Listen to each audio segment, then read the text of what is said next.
So my name's Professor Nat Warren, and I am here today to speak about a good life for horses and to be part of the New Zealand Thoroughbred Racing Industries Forum that's specifically interested in advancing equine welfare.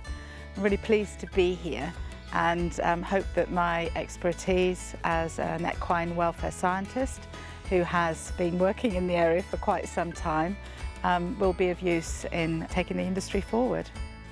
Public perception of our industry is everything, as our Minister for Racing, Kieran McAnulty, pointed out in his address, but I think we're well along the path and we should be proud of some of the things that we've already achieved, one of them being the 5 domains. I think having a group of people around the table from all aspects of the equine industry is really important, so we get a perspective of what they interpret what we do and we can interpret what they do. I think I'll walk away from today with a lot of learnings that hopefully I can put into practice going forward.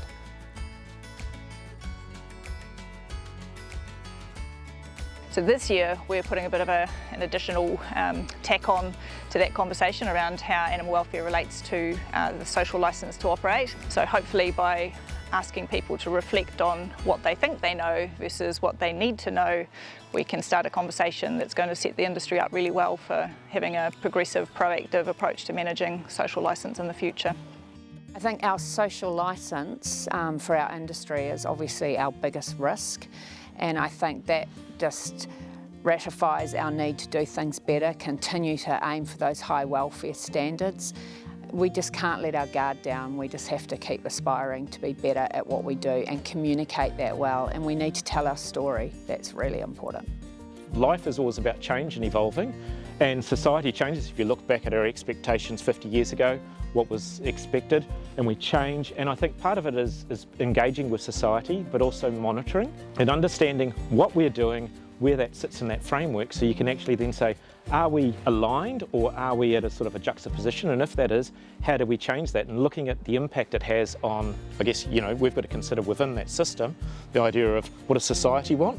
What can we do with regards to the horse, because the horse is a horse, you can only do what a horse can do. And then the idea of the economics of the industry and how you build that into a package so that we can all sort of travel in that sort of positive direction. The goalposts will keep moving, and they should, because as we understand more about horses and welfare, then our expectations change and society's expectations change alongside those. So there's no end point, it's just about continuing to travel the path. We turn up in the morning to see the horses or to be involved in horses in this sport. So even though the goalposts are moving and change is inevitable, we have to be keeping up with it. And we always have to be striving to be ahead and to be providing the best and providing horses with a life worth living, not just a life that they're present for. And that's everyone's focus in the industry. So to achieve a good life, first of all, we have to understand what the horses want, and there's research getting done in this area all the time, and we learn more and more about that. And then it's about being able to apply that research to each individual animal, because at the end of the day, what matters is the welfare of an individual animal and what they think about their lived experience, not what we think from a science perspective or what we know about a general collection of horses. My welfare is different to your welfare, my needs are different to your needs, and horses are just the same.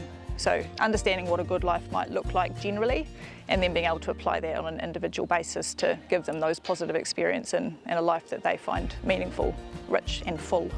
I'm very excited about the fact that we have got an extremely good welfare strategy here in New Zealand. It's been the work of a good number of people. It's involved all of the stakeholders within the racing industry who've got on board with it. It's based on science, very good science, and it's gone beyond just making statements. It's actually got right into the heart of what is good welfare and given a whole range of different indicators that can be used practically to help people to achieve good welfare standards within their care, management and the performance of the thoroughbred racehorse.